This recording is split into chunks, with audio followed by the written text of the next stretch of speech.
Hello అండి అందరికీ నేను మీ విశ్వేంద్ర పంపి welcome back to VC media.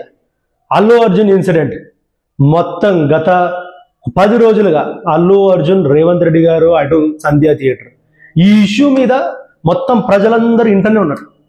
అసలు ఏం జరిగింది, అసలు ఏం జరుగుతుంది, అసలు ఏం జరగబోతుంది అనేది ఈ వీడియోలో చూడండి. ఎవరైతే ఈ వీడియో కొత్తగా చూస్తారో వాళ్ళు ఫస్ట్ ఒకసారి కింద సబ్స్క్రైబ్ బటన్ కనిపిస్తుంది, ఒకసారి సబ్స్క్రైబ్ చేసి మా నుంచి వచ్చే మరిన్ని వీడియోలు మీకు కావాలనుకుంటే బెల్ ఐకాన్ క్లిక్ చేయండి, మీకు వీడియోలన్నీ వస్తూనే ఉంటాయి. సో ఒకసారి మనం ఈ వీడియోలోకి వెళ్తే అసలు ఏం జరిగింది ఒకసారి ఈ వీడియో ప్లే చేస్తా. ఒకసారి ఆ వీడియో చూసిన తర్వాత మనం నెక్స్ట్ డిస్కషన్ పెట్టుకుందాం. ఒకసారి వీడియో చూడండి.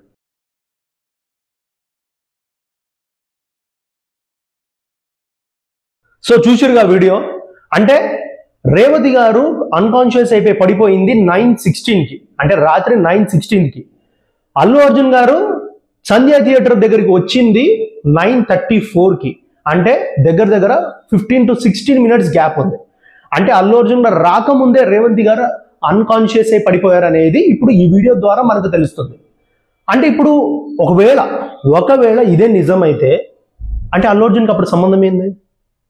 ఒకవేళ ఇదే నిజమైతే అప్పుడు అల్లు అర్జున్కి సంబంధం ఏంది? అసలు అల్లు అర్జున్ రాకముందే అక్కడ అన్కాన్షియస్ అయి పడిపోయింటే అప్పటికి చనిపోయింది కదా. సో ఈ ఒక్క వీడియో మీద నాకు ఈ డౌట్ అయితే రేజ్ అయింది. తర్వాత ఇప్పుడు చూసుకున్నట్టయితే ఇప్పుడు రేవంత్ రెడ్డి గారు అసెంబ్లీలో మాట్లాడింది పూర్తిగా చూస్తే రేవంత్ రెడ్డి గారు ఏమన్నారు? సో అల్లు అర్జున్ గారికి ఏసీపీ గారు ఫస్ట్ ఇన్ఫార్మ్ చేయడం జరిగింది. అప్పుడు ఆయన లేదు రాను, సినిమా మొత్తం చూసిన తర్వాతనే వస్తా అని చెప్పారంట. తర్వాత డీసీపీ గారు వచ్చి ఆటలైందా అనేసి మీరు ఇప్పుడు బయటికి రాకపోతే మిమ్మల్ని అరెస్ట్ చేయాల్సి వస్తుంది అంటే అప్పుడు బయటికి రావడం జరిగింది. బయటికి వచ్చిన తర్వాత కూడా ప్రజలందరికీ మళ్ళా పైకి వచ్చి బాయ్ హాయ్ అని చెప్పుకుంటా పోయిర్రు అని ఒక పాయింట్ చెప్పారు. దీని మీద అల్లు అర్జున్ గారు స్పందించి ఏం చెప్పారు అంటే, అప్పుడు నేను పైకెక్కి ఇట్లా చెప్పడం జరగలేదు, పోలీసు వాళ్ళు సార్ మీరు చెప్తేనే వాళ్ళందరూ జరుగుతారు, కొంచెం మీరు పైకెక్కి కొంచెం వాళ్ళందరికీ చెప్పండి, కొంచెం జరగమని చెప్పండి అని చెప్తేనే నేను పైకి వెళ్ళినా అనేసి అల్లు అర్జున్ గారి వాదన. తర్వాత ఇక్కడ ఎంత ఇష్యూ చేస్తుంటే దగ్గర అంటే నాకు వచ్చిన ఫస్ట్ డౌట్ ఏంటంటే, ఒకవేళ సంధ్యా థియేటర్ ఇష్యూ మీదనే అల్లు అర్జున్ గారిని అరెస్ట్ చేయాలనుకుంటే మీకుండే ఆప్షన్స్ ఏంది? 4th రోజో లేకపోతే 5th రోజో లేకపోతే 6th రోజో అరెస్ట్ చేయాలి. 4th రోజు జరిగిన ఇన్సిడెంట్ 5th రోజు మీకు సినిమా రిలీజ్ అయింది, 5th రోజు మీకు ఛాన్స్ ఉంది, 6th రోజు మీకు ఛాన్స్ ఉంది, 7th 8th 9th 10th 11th 12th 13th రోజు అరెస్ట్ చేయడం ఎందుకు అనేది ఇక్కడ పెద్ద పాయింట్ రేజ్ చేయడం. ఇక్కడ అల్లు అర్జున్ ఫ్యాన్స్ తరపు నుంచి, ఇక్కడ బయట చాలా మంది ప్రజల తరపు నుంచి ఈ పాయింట్స్ అనేవి రేజ్ అవుతున్నాయి. తర్వాత రేవంత్ రెడ్డి గారు ఈ మ్యాటర్ ఎత్తడంతోనే చాలా మంది ప్రజలకు కూడా కొంచెం ఓకే ఇది కరెక్టే కదా. ఇప్పుడు ఎందుకంటే పోలీసు వాళ్ళు చెప్పిన తర్వాత కూడా ఆయన బయటికి రాకపోవడం, తర్వాత డీసీపీ గారు వచ్చి చెప్పడం, ఇప్పుడు అల్లు అర్జున్ గారు కూడా అది ఖండించారు. లేదు నాకు ఈ ఇన్సిడెంట్ తెలియదు, నాకు ఏదో చెప్పిర్రు, నేను బయటకు వచ్చేసిన, నాకు ఈ ఇన్సిడెంట్ నెక్స్ట్ డే తెలుసు అని చెప్పడం జరిగింది. పోలీసు వాళ్ళు నా దగ్గరికి రాలేదని అల్లు అర్జున్ గారు ఒక స్టేట్మెంట్ పాస్ చేశారు. సో దీని మీద పోలీసు వాళ్ళు ఒక వీడియో ప్రూఫ్ కూడా రిలీజ్ చేయడం జరిగింది. సంధ్యా థియేటర్ నుంచి ఆ బాల్కనీ నుంచి అల్లు అర్జున్ కిందికి దిగడం, పోలీసు వాళ్ళు పోయి పిలుచుకురావడం, ఒక వీడియో అనేది రిలీజ్ చేయడం జరిగింది. సో ఇది కూడా అందరిలో ఒక క్వశ్చన్ మార్క్ రేజ్ చేయడం జరిగింది. ఎందుకంటే ఇక్కడ గవర్నమెంట్ నుంచి కరెక్ట్ ఆన్సర్స్ వస్తున్నాయా లేకపోతే ఇటు అల్లు అర్జున్ నుంచి కరెక్ట్ ఆన్సర్స్ వస్తున్నాయా, అసలు అక్కడ ఏం జరిగింది ఇప్పటికీ అందరికీ ఒక క్వశ్చన్ మార్క్ గానే మిగిలింది. సో ఇప్పుడు ఇక్కడైతే ఈరోజు అల్లు అరవింద్ గారు ఫండ్స్ అనేది అందడి చేయడం జరిగింది, 2 కోట్లు ప్రకటించడం జరిగింది రేవంత్ గారి హస్బెండ్ కి. ఎందుకంటే ఇట్లా జరిగిన సంఘటనకి వాళ్ళ తరపున ఇంకా భరోసా గట్టిగా ఉండాలనేసి 2 కోట్లు ప్రకటించడం జరిగింది. 1 కోటి రూపాయలు అల్లు అర్జున్ గారి తరపు నుంచి, 50 లక్షలు మైత్రి మూవీ మేకర్స్ ప్రొడక్షన్ నుంచి, 50 లక్షలు డైరెక్టర్ సుకుమార్ గారి నుంచి.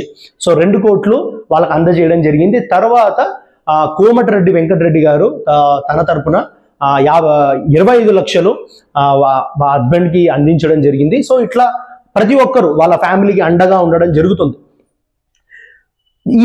అదంతా పక్కన పెట్టేస్తే అక్కడ ఇన్సిడెంట్ జరిగిన టైంలో ఇక్కడ 9:16కి ఆమె అన్కాన్షియస్ అయి పడిపోయింది, ఇక్కడ 9:34కి అల్లు అర్జున్ రావడం జరిగింది.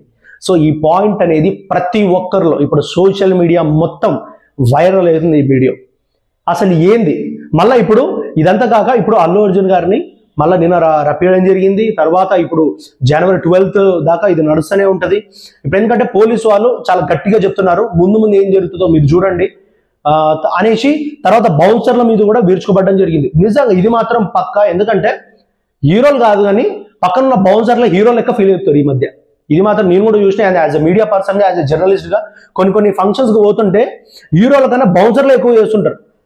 ఇదైతే పక్కా ఉంది. సో పోలీసు వాళ్ళు కూడా ఒక స్ట్రిక్ట్ యాక్షన్ అనేది దీని మీద తీసుకుంటాం. పోలీసు వాళ్ళ మీద, యూనిఫామ్ వేసుకున్న పోలీసు వాళ్ళ మీద ఒక్క చెయ్యి పడ్డ, టచ్ చేసిన వాళ్ళ మీద కఠిన చర్యలు ఉంటాయనేసి హెచ్చరించడం జరిగింది. అది నిజంగా చాలా మంచిది. ఎందుకంటే ఇటువంటి వాళ్లకు అంటే కొంతమంది బౌన్సర్లు మంచిగా ఉంటారు, చెడుగుంటారు. సో ఇట్లా చేయడం అనేది పోలీసు వాళ్ళకు నిజంగా మంచిది. తర్వాత ఇప్పుడు ఈ విషయం అంతా నేను చెప్పడం ఏదో అల్లు అర్జున్ సపోర్టో ఏదో గవర్నమెంట్కి సపోర్టో కాదు. ఇప్పుడు ఏంటంటే ఇన్ని రోజులు చెప్పినాం ఓకే ఇది జరిగిందని. ఇప్పుడు ఏంటంటే అల్లు అర్జున్ గారిది ఒక వీడియో బయటకు వచ్చింది. సో ఇక్కడ 9/16 ఇక్కడ 9/34 ఒక కన్ఫ్యూజన్ ఏర్పడ్డది.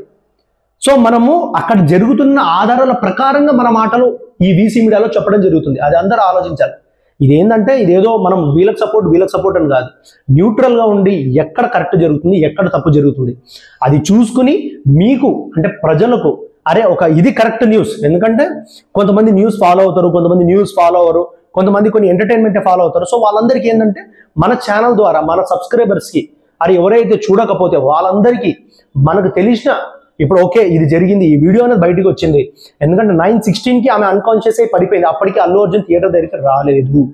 అల్లు అర్జున్ 9:34కి రావడం జరిగింది. ఇది ఒక నోటీస్ చేయాల్సిన పాయింట్.